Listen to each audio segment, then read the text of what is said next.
Eh, Apakah tata laksana yang tepat pada pasien ini? Oke, kita lihat tata laksana lagi. Kita lihat skenarionya, yaitu seorang perempuan 65 tahun dengan keluhan sesak nafas 6 bulan yang lalu. Terjadi terutama saat aktivitas.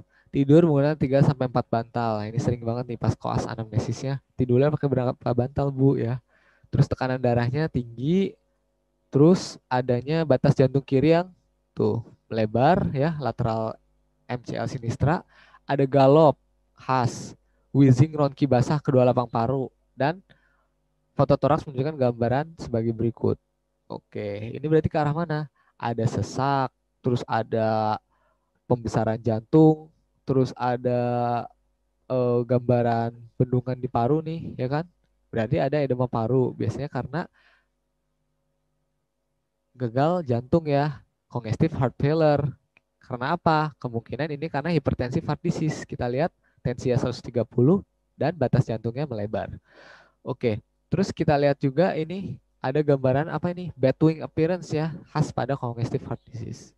Nah, congestive heart disease berarti tata laksananya apa yang paling utama? Nah, pada gagal jantung kan kita bagi ya, ada yang dry, ada yang wet nih ya. Ini ada yang dry, ada yang wet. Nah, kalau yang wet, ini kan yang basah nih, karena ada bendungan paru, di mana ada bedwing appearance dengan edema paru kan. Nah, kalau yang wet ini, yang pertama dikasih yaitu adalah diuretik ya, untuk ngeluarin cairannya, karena dia udah overload nih cairannya, sampai makanya kebendung di paru-paru. Jantungnya udah nggak kuat lagi. Itu. Nah, jadi untuk jawaban pada soal ini adalah furosemide 1 mg per kilogram berat badan intravena. Nah, ada lagi ya soal tentang murmur. Sekarang, mikroorganisme apa yang paling mungkin menyebabkan penyakit di atas? Oke, ini ditanyanya bukan tentang diagnosis ya, tapi tentang etiologi. Tapi tetap kita harus tegakin dulu diagnosisnya. Ada pria 62 tahun, riwayat prolaps katup mitral, rheumatoid arthritis, dan CA kolon. Ada sesak nafas sekarang, dipicu oleh aktivitas, edema tungkai bawah, terus ada demam. Nah, demam berarti kemungkinan ada infeksi ya. Terus tekanan darahnya segini, lalu suhunya 38 ya, demam. Nah, ini nih kita lihat nih, pemeriksaan fisiknya ada murmur holosystolik di apex ya. Nah, sama nih di apex. Di apex berarti kita ngomongin tentang, berdasarkan lokasinya ngomongin tentang mitral. Nah, mitralnya kenapa? Kita lihat, ini pas lagi sistolik. Ini kita gambarin lagi ya tempat mitral. Kan mitral atrioventrikular, ini atrium, ini ventricle ya.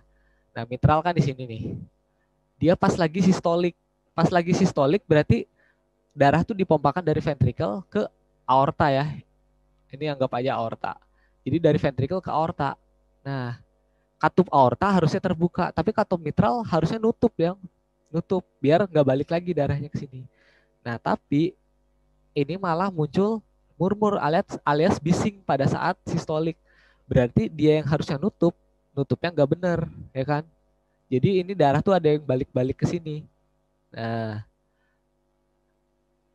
nutupnya nggak bener atau ada gugurubungan di sini, ada aliran balik, ya kan? Atau bahasanya tuh ada insufisiensi atau disebutnya regurgitasi. Nah, jadi gambaran regurgitasi mitral itu biasanya disebabkan karena adanya vegetasi ya. Vegetasi itu adanya pertumbuhan bakteri. Biasanya kan di bagian endokardium. Endokardium itu yang ngebentuk katup kan.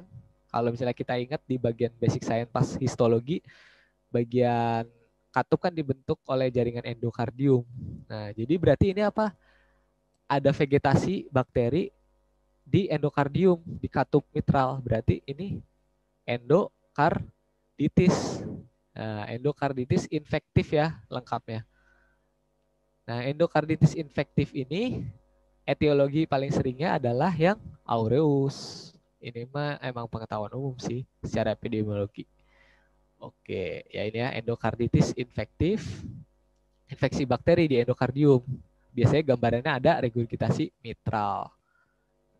Sekalian tadi kita belajar tentang aplikasinya pada pemeriksaan fisik berupa murmur. Oke, cara negakinnya gimana? Ini ya ada beberapa khasnya yaitu Osler notes, Genwelation, sama Roth spot. Nah, itu nanti dipakai buat menegakkan diagnosis. Ada yang disebut dengan DUK kriteria, ada mayor, ada minor. Kalau ada 2 mayor kriteria atau 1 minor tambah 3 atau 1 mayor tambah 3 minor atau 5 minor, tegaklah endokarditis infektif. Penyebabnya paling sering adalah Staphylococcus aureus. Jadi tata laksananya pilihan pertamanya penisilin. Oke, lanjut ke nomor 21. Nah, apa komplikasi yang berbahaya pada pasien ini? Oke, komplikasi yang berbahaya. Mengeluh nyeri bengkak tungkai bawah, terus pasca operasi panggul, dan pemeriksaan fisik pada tungkai kanan tampak edema dan merah, teraba hangat, serta adanya Homan sign. Nah, ini kan ini lagi sistem kardio dan ada di keluhannya di kaki. Ini ngomongin tentang peripheral vascular disease ya. Ya bagi dua nih, ada yang arteri, ada yang vena ya. Yang arteri ada yang akut limb ischemic sama ada yang kronik limb ischemic. Nah, kalau yang ini kira-kira gejalanya arahnya ke arteri atau vena. Kalau arteri kan biasanya gambarannya nyeri mendadak pada ali, ya kan? Atau claudicatio intermittent pada CLI. Tapi ini nggak menggambarkan itu ya, cuman ada nyeri dan bengkak serta perubahan warna. Itu biasanya lebih pada vena. Nah, vena ini nanti dibagi dua. Ada yang superficial, ada yang deep. Nah, kita bahas ya. Oke. Tuh, ada yang superficial thromboembolitis atau yang deep yaitu DVT. Dimana kalau misalnya yang Homan sign itu adalah tanda khas untuk yang itu ya DVT ya. Nah, yaitu pada saat digini nyeri nih pada betisnya biasanya. Oke, tapi yang ditanya adalah komplikasi yang berbahaya. Kira-kira nih kalau misalnya kayak gambar ini ada blood clot di sini. Yang berbahaya adalah terbentuknya emboli ya. Karena nih vena kan paling dekat nanti dia jalurnya kemana? Masuknya ke jantung kanan, terus ke paru-paru kan.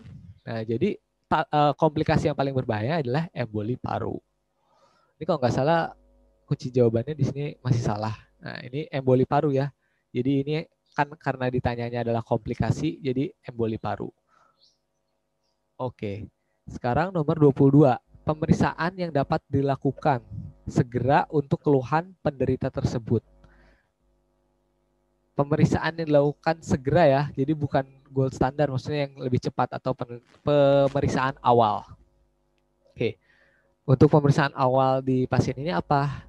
Nah, dengan keluhan pasien 50 tahun nih, dengan keluhan tungkai jika dipakai berjalan dan berangsur hilang ketika istirahat.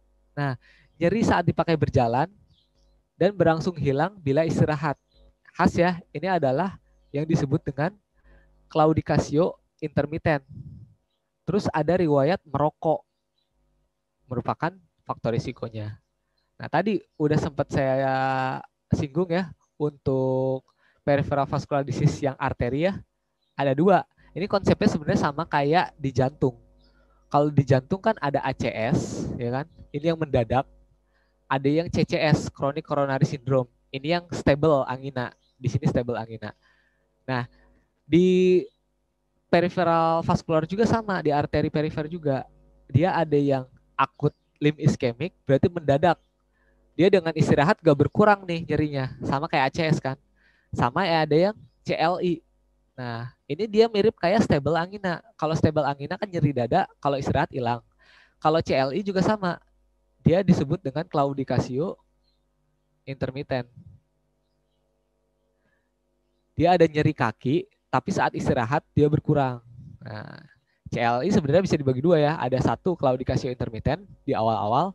Kalau dua udah sampai gangren dan segala macam itu yang disebut dengan critical limb ischemic. Jadi yang ini kritikal ya. Gitu. Nah, sekarang yang ini kan berarti yang claudicatio intermittent.